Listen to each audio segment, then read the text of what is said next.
And I listed you some of the advantages of this particular ICMS also. I told it is a very fast, it has very less time for the detection of the element. It has a wide elemental coverage, means you can analyze almost all the 92 elements in one go. And detection limit that I had already shown you one slide, so it has very wide detection range also. The basic principle is based on simple spectra which they are going to detect, and then that is converted in the form of a detection of the specific element. And then one more advantage with the ICP-MS is that you can use this particular instrument to detect different isotopes also, which is more or less not possible in case of other technology or the other instrument which we have. And even here, I have given you some a unit conversion also, because many times it happens that when you are going to present your result in different units, most of the time we doesn't know what is the conversion factor. So you should know what is part per billion, part per million, etc. Then this slide shows the detection limit. Now, if you recall, so here we have different instruments, and there is a notation which says that in what form we are going to feed this instrument, whether the input is in liquid or the solid type. The sample which you are going to feed is a liquid or a solid or semi-solid, and then what is the detection range. So here you have a XRF or ICP-MS or ICP-AS, etc. So different instruments are there, and then easily you can visualize the range. And out of all these instruments, ICP-MS has a wide detection range as compared to the other instrument. XRF stands for X-ray fluorescence, and ICP-AS, I told earlier, it is atomic absorption spectroscopy. GFAS is graphite flame atomic absorption spectroscopy, and AS is your atomic absorption spectroscopy, the normal traditional instrument which people they are using from last 2 decades for the elemental analysis in different tissues. And the x-axis shows different detection range where you can use this instrument to detect different type of elements. Even I showed you the workflow chart of ICP-MS, where I explained you about different steps which accounts for when you plan to go for ICP-MS, like sample introduction, ion sources, mass analyzer, then there is a detection unit, and then further once it is detected, so data analysis. And if you see the graph, so here easily you can make out that there are different sections in the instrument, starting from the sample introduction to the plasma creation to the focalization. Then you are going to detect through mass analyzer, then detection using electron multiplier, and then you are going to analyze the data. So this is common framework for all the ICP-MS which is available till date. Maybe companies different, maybe the mass analyzer or the detection unit which they are going to use is different, but then the main framework is same for all. So that was the idea behind this. Then the principle, I told you that it is based on a very simple and basic principle that when you feed your sample in the form of aerosol inside a highly ionized gas chamber, so your sample is going to be fragmented into different atoms, and these atoms will reach or achieve the high energy level. And once it achieves a high energy level, it will try to regain the low energy state. And during this regaining, so it will emit a packet of photon of a specific wavelength that is detected by your detector. And through this, you are going to identify the presence of a specific element as well as the concentration of that specific element. And then I told you some of the parts which are associated with this. And here also you can easily visualize different sections of this ICP, like sample introduction is one section where you have a pump or a nebulizer, which will help you in converting the liquid form of sample into aerosol. Then you have a ICP torch-based section where you are going to create a plasma, which is basically a highly ionized gas at a very high temperature. And then you have a grading section or a filtering section, which has a different filters like or steamer cone or ion guide, whose objective is to filter unwanted wavelengths and to only allow a specific and significant wavelength to pass through them. And once it is passed, then you have a quadrupole, which basically allow the wavelength to pass through it based on mass to charge ratio. and at a time only one wavelength, one specific wavelength can pass through the quadrupole. So once grading is done based on mass to charge, then it falls on the detector, and that detector is going to detect based on the reference, or based on the standard, or based on the database which has been already provided by different companies. So this is the main basic principle on which almost all the ICPs which we have, it works. So coming on to different parts, so I told you that ICP torch and plasma is one of the main section of any ICPs, where you are going to create a plasma, and even I told you that this plasma is created by using a ICP torch, inductively coupled plasma torch, where you have a RF coil, a radio frequency coil, and which creates a different magnetic resonance, and then due to induction we are going to create a very high temperature of almost starting from 6,000 up to 12,000 Kelvin. And then you have, we are going to use inert gas also for purging, that is nitrogen. So that also I explained you that we are going to use nitrogen or the argon. Even I told you that accessing nitrogen is difficult. So argon is the most preferred inert gas to be used for purging. So purging means saturation. You are going to saturate your instrument before using it for the detection of different elements. So whole parts of that instrument is saturated, and it is also used as a coolant also. So there is a specific a flow rate which is generally regulated automatically by the computer or the workstation which is attached to the instrument. So manually we are not going to regulate this. This is automated regulation, and purging is a very essential step which you have to do before the start of your instrument, and even after you have completed your work. So for a few seconds that purging has to be maintained, so that next time again you can use it. So these are some of the critical points which one should know when you talk of the ICP-MS workflow. This is one slide which shows a different way through which you are going to put your sample inside the instrument, inside different ICPs, whether it is a laser ablation ICPs, or whether it is a normal ICP-MS, or whether it is ICP-OES. So you have different methods.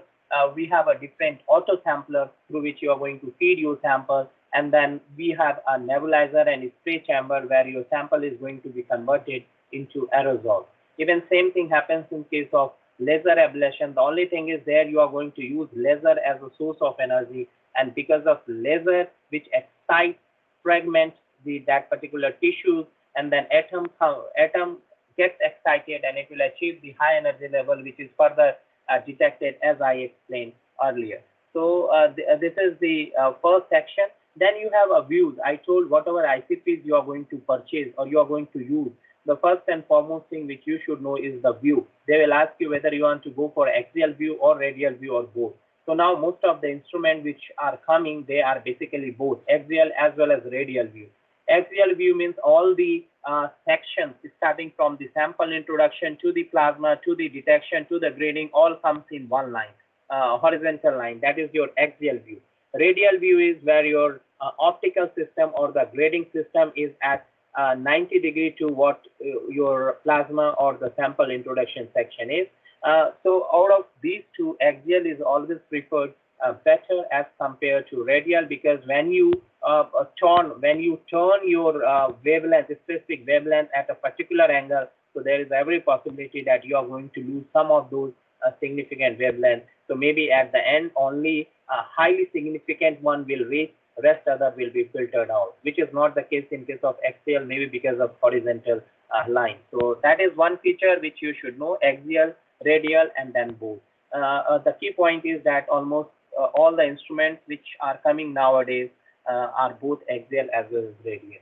Then coming on to ion source, I told that once a plasma is created and once your atom is going to emit a specific packet of photon or wavelength, then comes the filter section, or the section which basically removed all the unwanted wavelengths and only significant intense wavelength is allowed to pass through. So this filter of different wavelengths which is created is going to be done by different cones like we have a steamer cone, which is very popular. We have a sampler cone, which is very popular, and these are part of the instrument. So wavelength has to pass through sampler cone, steamer cone, and once it passes through this, then you have an ion optic or optic lens. So this section amplifies the specific wavelength which reaches here. So because of the system, so it amplifies the wavelength so that wavelength should be, or the amplified one should fall or should pass through the mass analyzer. So this whole section, as I told, is called as ion source, and then here starting from plasma till the quadrupole. So that particular section in total is called as ion source of ICP-MS, which is basically heart of this instrument. And even if there is a slight error in any of these paths, so definitely your result will be affected. So this is one part which you should know, and we stopped here. So once ion source is perfect, once your atom has been fragmented, once the photon has been passed through the different cones like sample cone or steamer cone, and it has been amplified, then the next section comes where your specific wavelength has to pass through quadrupole mass analyzer, QMA. So now whatever instruments are coming, so almost all instruments has quadrupole mass analyzer installed in it. So quadrupole mass analyzer, as the term suggests, quadrupole means you have a 4 different cylindrical based electrode where we are going to provide a direct current as well as alternative current in a pair of this quadrupole. So because of this direct current and alternative current, so a specific frequency is created. And once a specific resonance or the frequency is created, then we are going to allow our specific wavelength to pass through this. The idea is all the non-resonant wavelength will be filtered out, and only a significant and a specific wavelength will pass through this resonating area, which is going to be created because of this quadrupole. And then this transmission or transfer or the filter will be totally based on mass to charge ratio of that specific ion.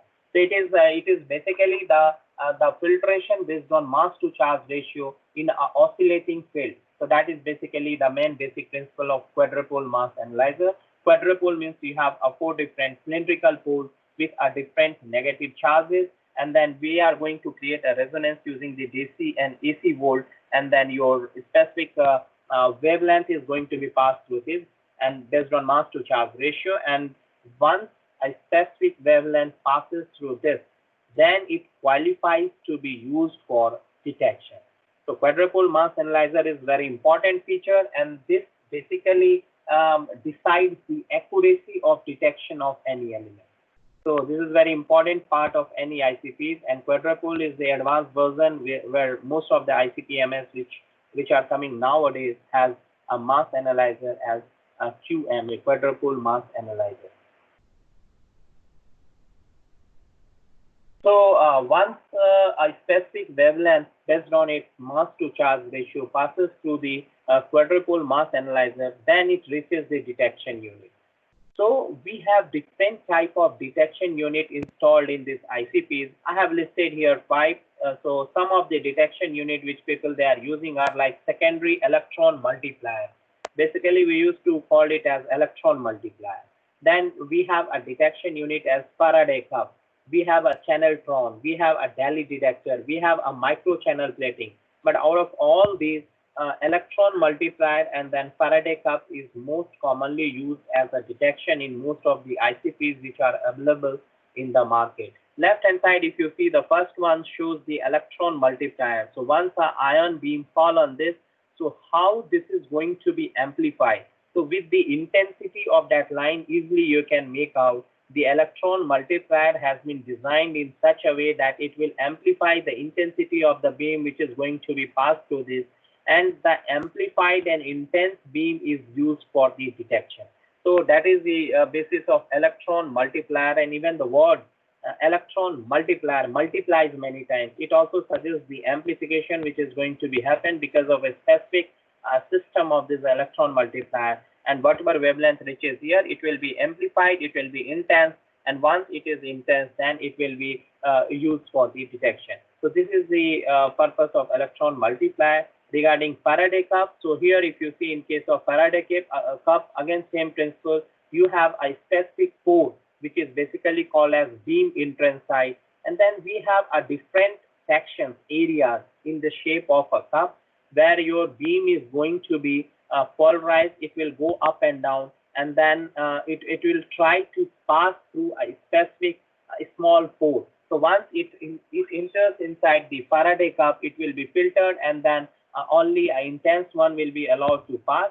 And based on the travel time inside this, we are going to analyze the presence of a specific element. So that is the purpose of Faraday cup. Faraday cup is also popular and very commonly used in most of the instruments, but then electron multiplier is the advanced one, and now almost all the instruments are equipped with this electron multiplier detector, which is commonly used. Below, I think I have shown the picture of. Hello. Hello. Excuse me, sir. Sir, what are they fluorophores means the oxygen in the photomultipliers? Your voice Means is not. Nagesh, please. hello. Yeah, please. So in the for electron multiplier diagram, the what are the arc shapes represent, sir? What are the?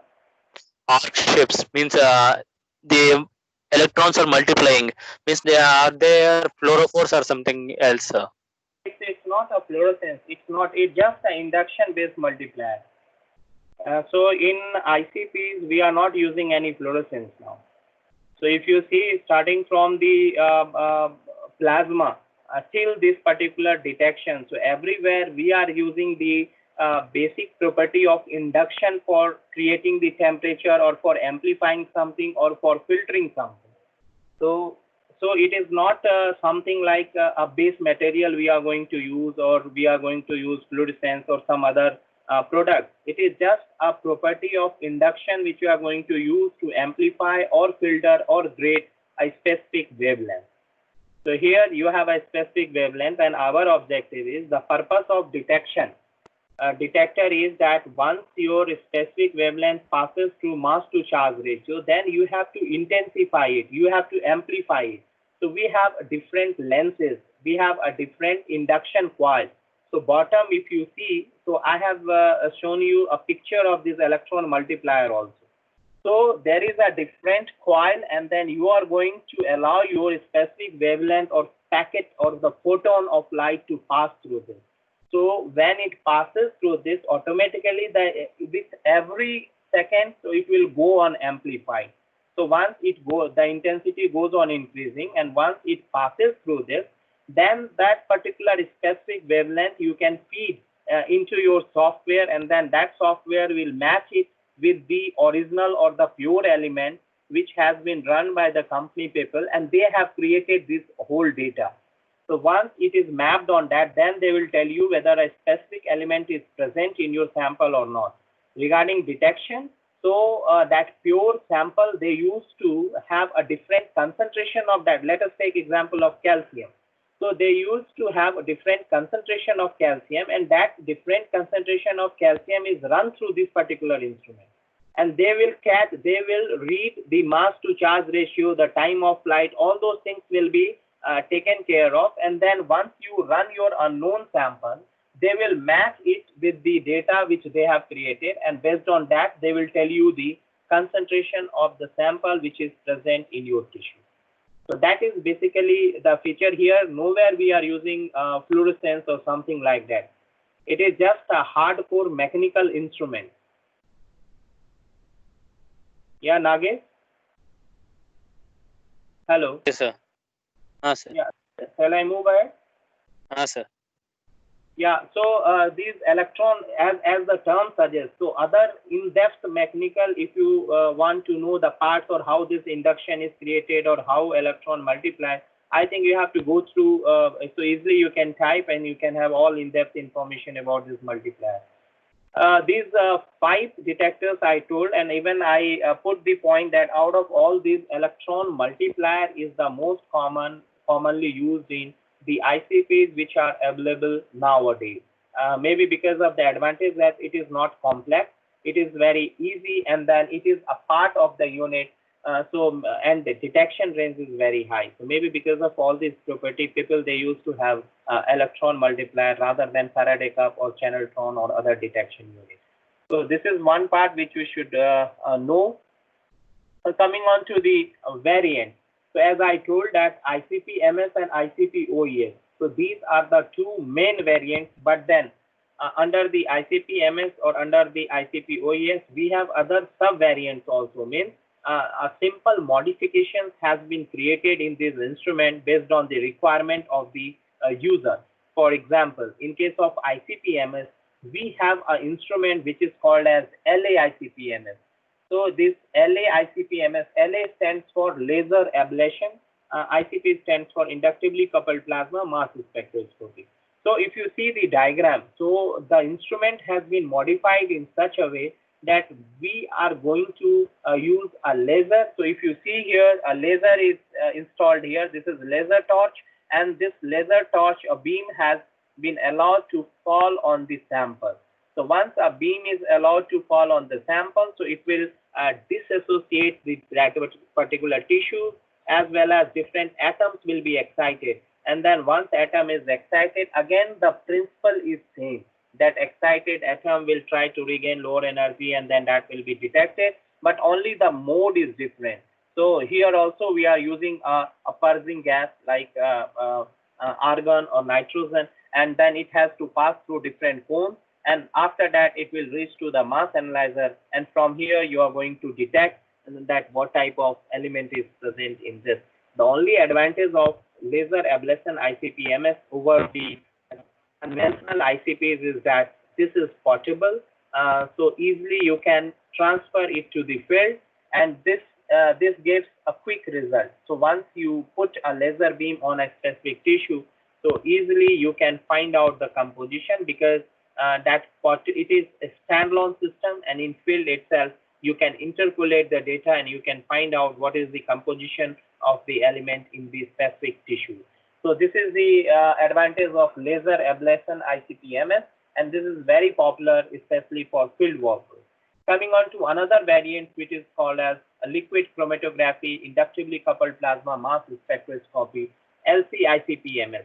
So here if you see the advantage of integrating the property of HPLC with that of ICP-MS is that here it has a wide applicability. You can use it for the protein also, for the minerals also. It has very high resolution, a rapid rate of analysis.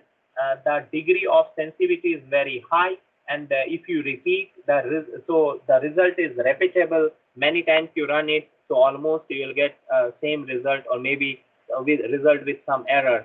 And then you can use it for the quantification also, because many times most of the instrument people they are using for the presence of a specific element. But nowadays, due to integration of different instruments into one, or due to cohort, so now we have a technology where not only you can find out the presence, but you can also quantify the amount of that particular element present in your tissue. And the most important part is most of these combined instruments which are coming in the market, they are automated. Automated means just you have to prepare a sample, and once you have prepared a sample, just feed it, and then you just wait for the results. All characterization, everything will be automated. It will be done by the software, and then it will give you the result which you have to receive. So this is the advantage of combining two different technology, that is the technique of HPLC and using ICP-MS as a detector. So here some of other advantages of connecting these two I have listed here, but the idea is that people they have created a different variants of ICPs based on the requirement. So based on the requirement, people they have developed this, and nowadays conventional ICP-MS, so I think very few people or few labs they prefer to have this, rather than based on the requirement they used to have this advanced version of different variants of ICPs. So each has its own advantages and disadvantages. So if you see here, I have just collected few of the pictures of this laser ablation ICP-MS.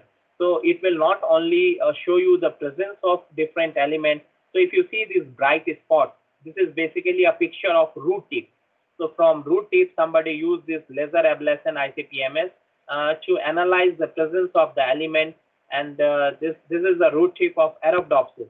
So here you can visualize the picture. So all intense area is basically different elements, and then this instrument will not only give you a diagrammatic picture of this, but it will give you a three-dimensional view also, and then it will give you the presence of a specific element as well as the concentration of that element. So I think for Ionome, even if we get this much information, this is more than enough to plan, to develop, to simulate a model. So this is one result, which is the outcome of root tip of Arabidopsis.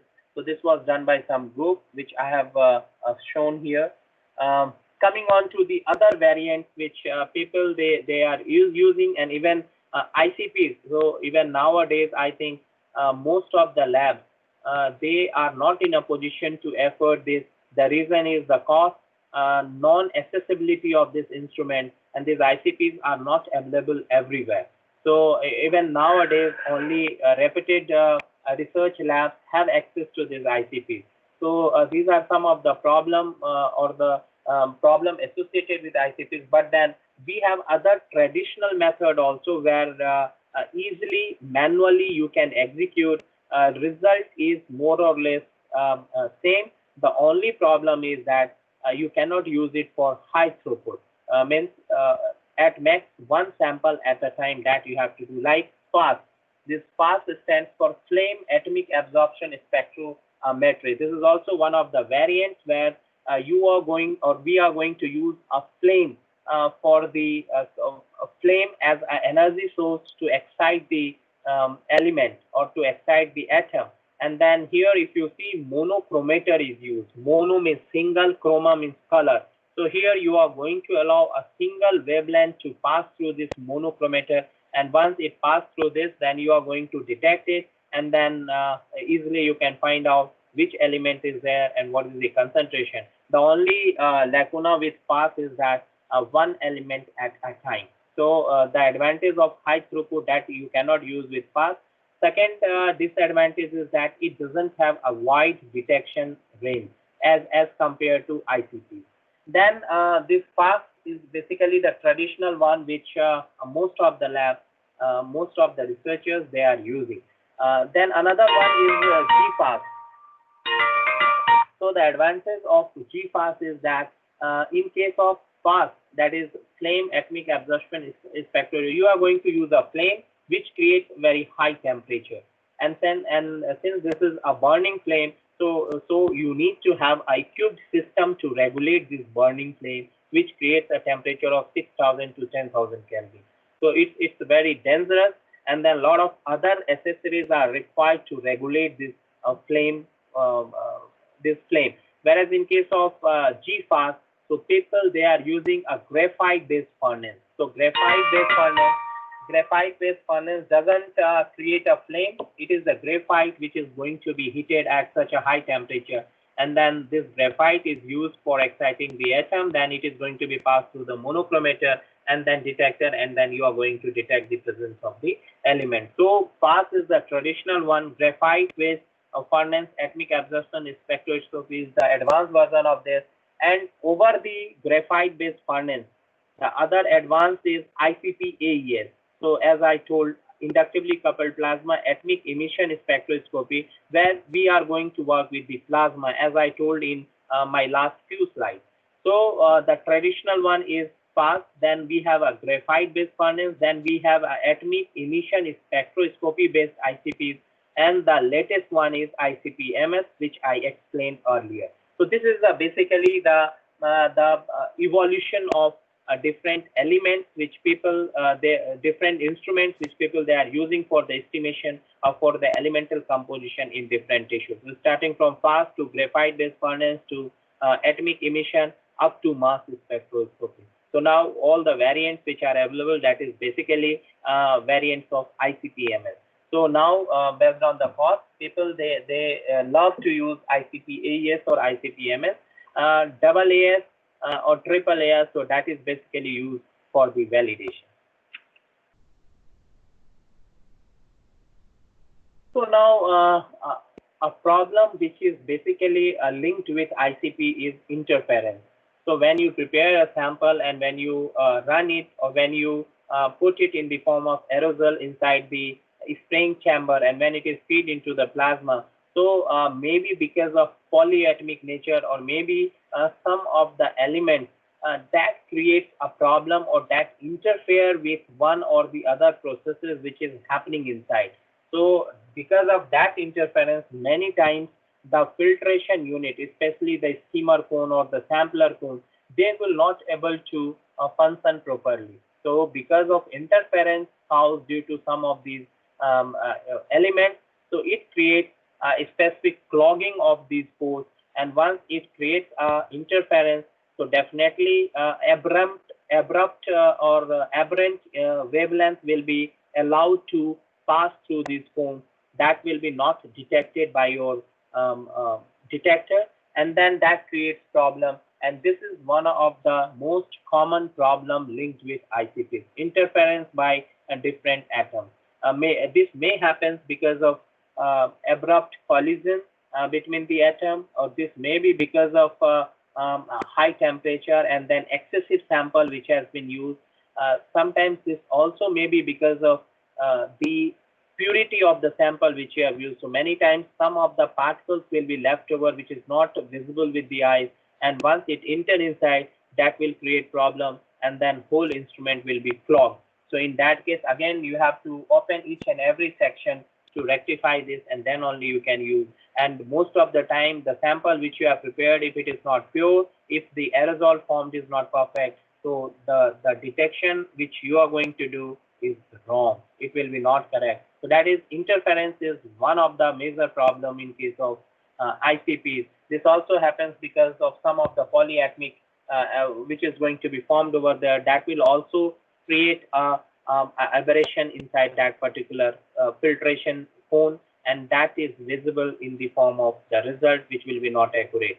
So answer for this is that we have a different technique. So out of that, one technique which is called as cold plasma technique. So cold plasma technique is a technique where they used to maintain that particular filtration sampler cone or the skimmer cone, or that particular area where your atom is going to regain its low energy state. So that particular area is maintained at a specific temperature using cold plasma technology, where they are going to use a specific gas. So this cold plasma technique has been observed to be very effective in regulating the formation of polyatomic ion, or in regulating the pass out of aberrant wavelength from that section to the filtration section.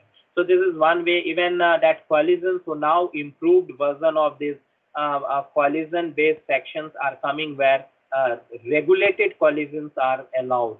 So now we have a chamber where you can allow a regulated collision of these atoms, or rather will avoid the collision of these atoms, so that whatever wavelength is going to be created, that should be individual, that should be isolated, and then easily that should be filtered by the filtration cone, especially skimmer or sampler cone.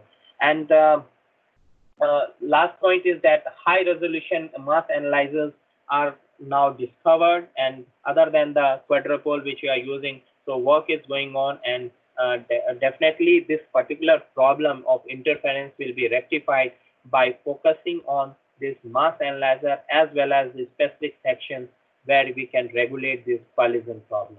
So these are some of the problems associated with ICPs, and when most of the time when you go and use these ICPs, so one or the other, this interference-based problem will start, which will affect the result. So we should know that what are the problems which are linked with ICPs, and how to rectify this. So if somebody asks you that interference is one of the major problems in case of ICPs, and please suggest how you are going to rectify this. So you can rectify using cold plasma technology, or you can rectify using a specific chambers where we can regulate the collision of the atom, or by using high resolution mass analyzer. So that should be our answer. So this is in brief about the ICP-MS and some of the problems linked with that. And now coming on to the other version of ICP, that is called as ICP-AES. So here AES stands for atomic emission spectroscopy. and OES. Both are synonymous, ICP AES or OES, either way you can say. So this OES is optical emission spectroscopy. AES stands for atomic emission spectroscopy. So this is one of the variant of ICP-MS. The specific difference between ICP-AES and ICP-MS is the first common difference is that ICP-AES has a very limited applicability, like the detection limit is very small in case of ICP-AES as compared to ICP-MS. Next common difference is cost. So ICP-AES is cheaper than that of ICP-MS. Third is different variants. So ICP-AES has very limited variants, maybe because of low resolution, low detection limit. So much work has not been done in this particular area, whereas ICP-MS has a lot of variants, whether it is a laser or whether it is a liquid chromatography or whether it is a ionized charged IC chromatography. So different variants are available in case of ICP-MS because of wide elemental detection range. So that is another difference. Regarding time, yes, ICP-AES, it takes little bit more time as compared to ICP-MS. Regarding interference, so polyatomic ion interference is one of the biggest problem in case of ICP-MS, and most of the instrument after a run of 1 or 2 months or 3 months, so this problem happens and then whole instrument has to be opened in order to rectify this. So polyatomic ion based problem is one of the biggest interference based problem in case of ICP-MS, very frequently happens as compared to that of ICP-MS. So here I have listed some of the points or the attributes associated with ICP-AES, like you can use it for multi-element analysis. So that initially only I told you that all the ICPs which is available in the market, so that you can use it for different elements analysis, or I claim that almost 92 elements you can estimate within a few minutes. So within few minutes, you can estimate, you can identify, you can characterize all the 92 elements which is present in your sample. And even I told that you have some of the variants in case of ICP-MS, which is portable, and you can take it to the field and directly there itself you can analyze the sample. Coming on to the next point, the basic principle, if you recall my word, I told all the ICPs have a main similar basic framework. So here also the framework is same, that you are going to put a sample in the form of aerosol. That sample will pass through the plasma, that will reach the excited level, it will try to regain the low energy level, and then it will emit a specific wavelength. That wavelength has to pass through different detectors, and then the information which is going to be generated will be feed into the databases to identify the nature of the signature of that particular element along with the concentration. So this is these are some of the attributes of ICP-AES. Regarding the evolution, so again let me tell you, I told atomic absorption spectroscopy was the traditional one, then graphite based was the advanced one, then ICP-AES was a bit more advanced, and then ICP-MS is the most advanced version of the instrument which we are going to use for the elemental composition analysis. That should be very clear in our mind. Regarding samples, so earlier liquid was the form of the sample which people they are using. Then in some of the instruments, liquid as well as solid was allowed, but now aerosol is the preferred form in which we are going to feed the sample in almost all the ICPs which are available. So that should be very clear in our mind. So coming on to the ICP-OES, so some of the attributes I have already discussed. Some of the point which you should know is it is basically a flame-based technique. So it is a type of emission spectroscopy. Even the name, if you see, it is also called as ICP-AES. So absorption emission spectroscopy. So it is basically a type of emission spectroscopy that uses the inductively coupled plasma. So here, as I told, you are going to use a plasma, and then it is basically an emission spectroscopy where the emission is basically going to be captured for the analysis of specific element. It is a flame technique based, and the intensity of the emission is indicative of the concentration of the element within the sample. Here I would like to add that once emission is detected and that is passed through different filters, so first and foremost step is to detect the nature or the signature of the element. So once the nature or signature of the element is detected, then concentration is calculated based on the standard. Even in my earlier classes, I told that even in case of simple protein estimation, what we are going to do is you are going to plot the unknown OD onto the standard in order to know the concentration of your protein. Same principle holds here also, that here you have an unknown signature and then you have to plot it onto the standard to find out the concentration of that specific element based on the intensity of that particular wavelength which is going to be raised by that particular element. So this is a thumb rule, or this is the basic principle through which the concentration of the specific element as well as its presence is detected. Calibration, this is one of the important point which you should know, that manganese solution is basically used for the calibration of ICP-OES instrument. So we have standard solutions also. So when you go to the market to purchase this standard solution, that will cost you around more than lakh rupees. But most of the time, this calibration is required almost after 4-5 years. So it's not something like every month or every time you have to calibrate. So once you calibrate your instrument, so 4-5 years, no need to calibrate. So most of the time, the standard solution or the calibration solution which is given by the company is more than enough to calibrate your instrument for maybe 20-25 years. In case of ICP-OS, what you should know is that manganese is the solution which is used for the calibration.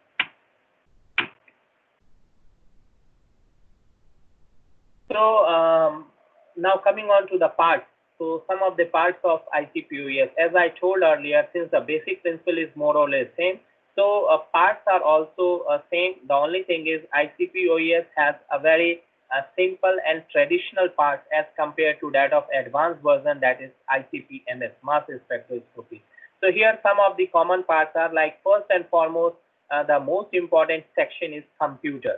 Why important? Because this computer has a software which is basically a closed one. Closed one means this cannot be loaded onto other system, and these softwares are basically a proprietary of that particular company who is going to sell that ICP-OES.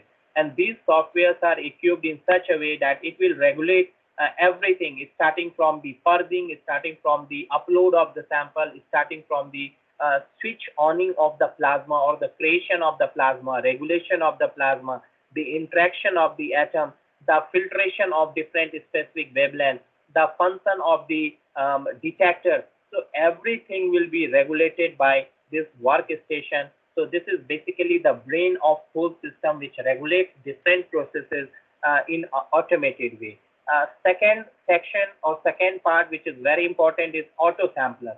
See, most of the ICPs which you are going to use, so we are using auto sampler. It's not like that you are going to have a pipette, you are going to take that solution and then you are going to feed it inside the instrument. No, it's not like that. So we are going to use different small vials, and your sample will be there in the vial, different samples will be there in the vial, and then automatically the sample will be loaded, it will be injected in the form of aerosol, and then other processes will start.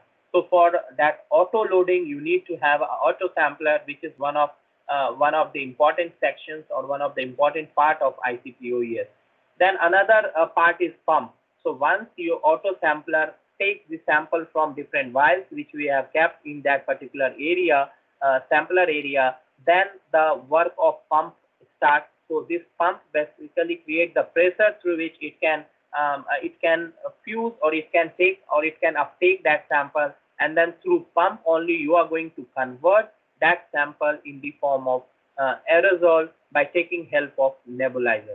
So pump is very important part of this, and all the pressure which is going to be created inside the instrument, that is because of this pump. So these are specialized pumps. Coming on to the fourth part, that is nebulizer. So nebulizer, as the term suggests, this is the part which helps in converting the liquid form of the sample into the aerosol form. So nebulizer is also very important part of your ICPs, and when you feed your sample, so when you keep your sample in the vial, so auto sampler will upload it, pump will create a pressure or the force which is required to pump or to convert the liquid form into the aerosol form, and nebulizer basically is the part which converts liquid into the aerosol form, so that it should be sprayed in the spray chamber and then it will pass on to the plasma. Then other part is the chamber. So this is the part where you are going to spray your aerosol. So once you spray your aerosol, that aerosol will pass on from this particular spray chamber to the plasma section. The another part is the torch. So this I think I have explained in length that this is basically ICP torch.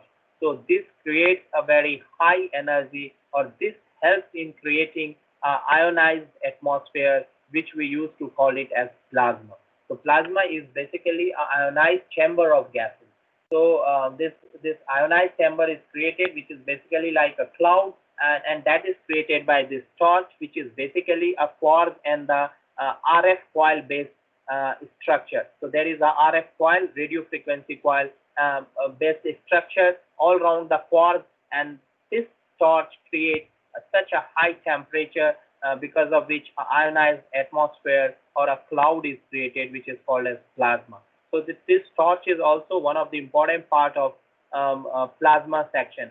Then there is an injector. So this injector is different from your nebulizer or pump. So the function of this injector is that once your aerosol is in the gaseous or the gas and liquid form, so this injector will inject that into the plasma section. So this injector has a specific role that it will pass on that particular aerosol into the plasma section. And this is entry point or the nozzle of the plasma section. So this is the part where you are going to release the aerosol. So this is called as torch bonnet, the mouth of the torch.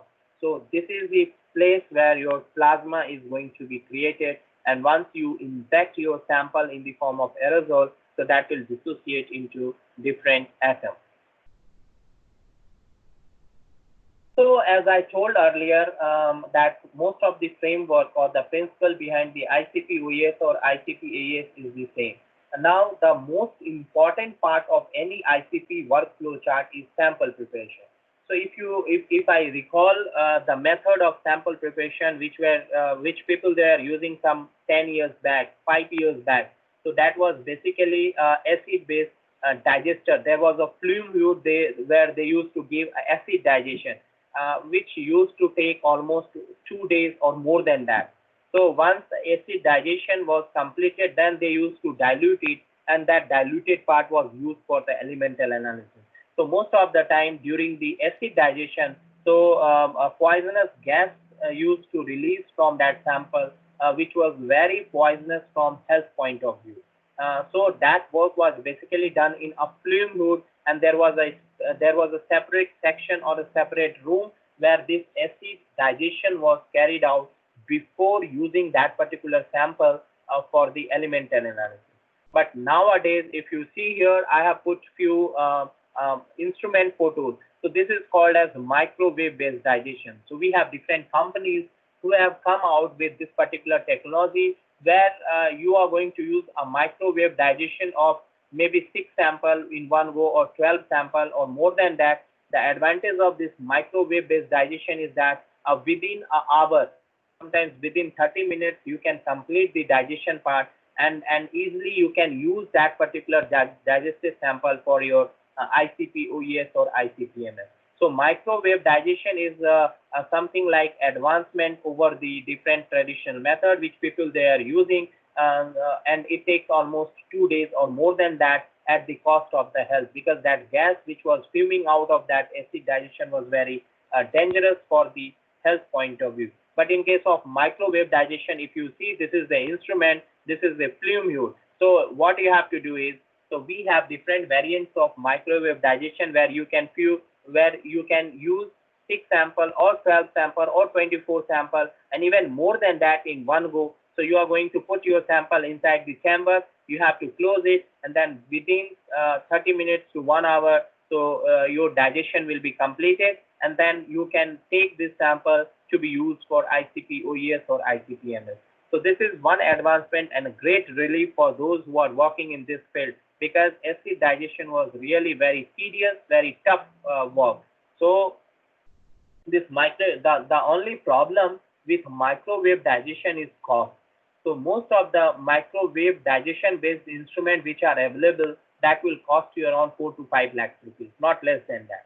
So that cost is exorbitant one, and it is the cost because of which most of the people till date they prefer to go for acid based digestion rather than microwave digestion, because they cannot afford to pay 5 lakhs or 6 lakh rupees just to prepare the sample. But then once you know the basic principles, so we know that this sample preparation is the most important step in case of ICP-MS.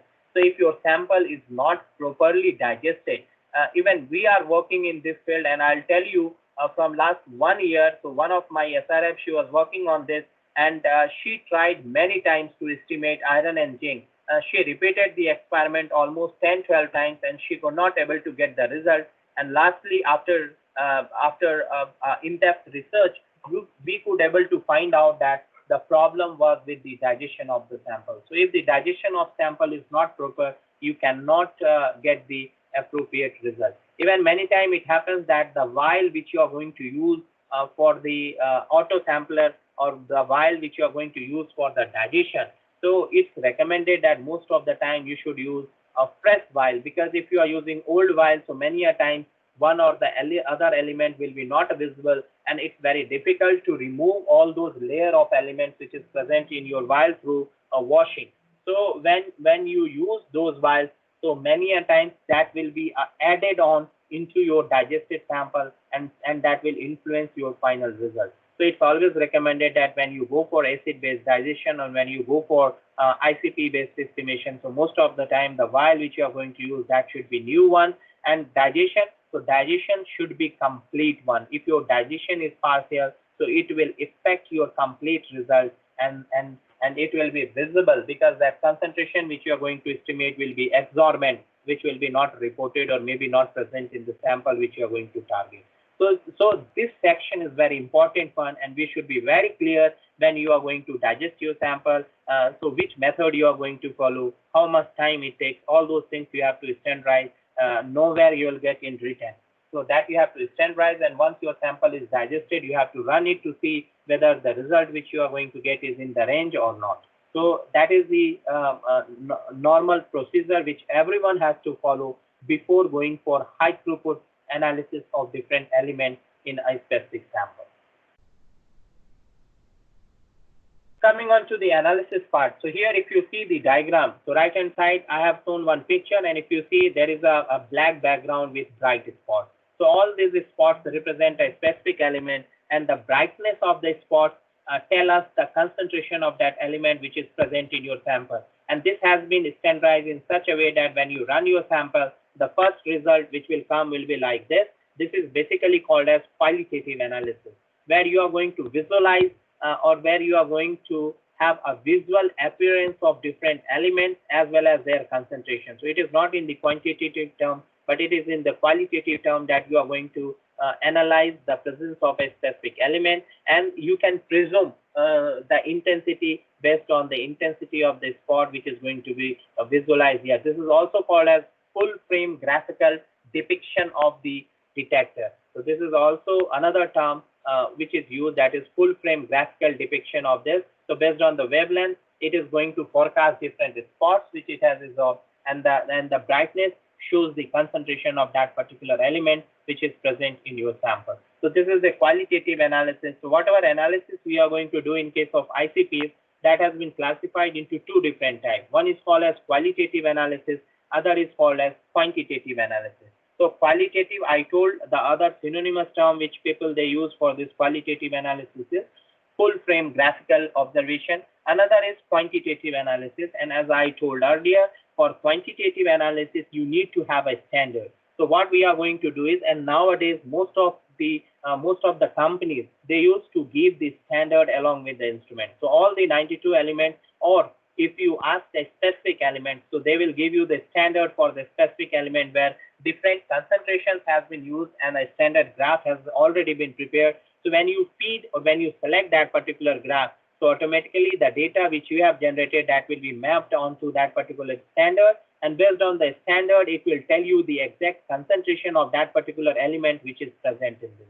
So based on the qualitative analysis, based on the qualitative analysis, you are going to find out the presence of that element, or in other words, technical word, we used to call it as the signature of that element. And once that element is present, based on the intensity of the spots, you can tell that, okay, whether the concentration is high or low. And then when you plot it on a reference or a standard curve, then you can tell exact concentration of that particular element present in your sample.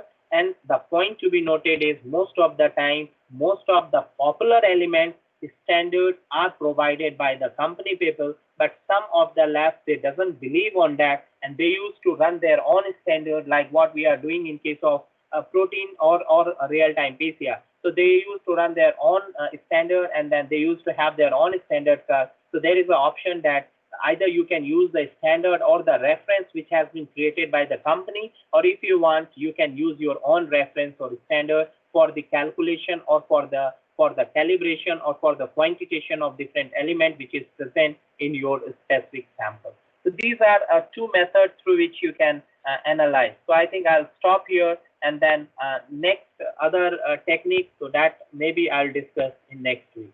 If you have any queries, any questions, please leave it on my mail, and then I'll answer all these. Okay? Hello. Okay, sir. Okay, sir. Okay, sir.